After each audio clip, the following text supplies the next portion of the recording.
Hey everyone, welcome back to another tutorial video. In today's video, I'll show you how you can type bold text on Facebook. So let me show you an example. First of all, let's open our Facebook app. And now let's go over here and then type something. And now, as you can see, this text is the default text. Now to make it bold, first of all, copy the entire text.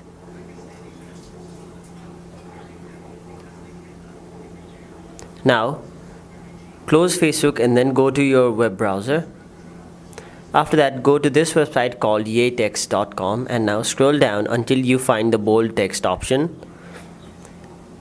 Now you can choose any of these two bold text right over here. Let's choose the second one. Let's tap on it and now scroll down.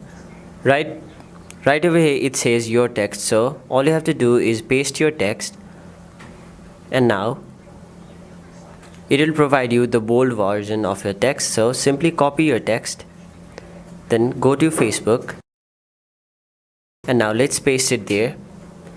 And now this is the side-by-side comparison for your normal text and the text we just made bold.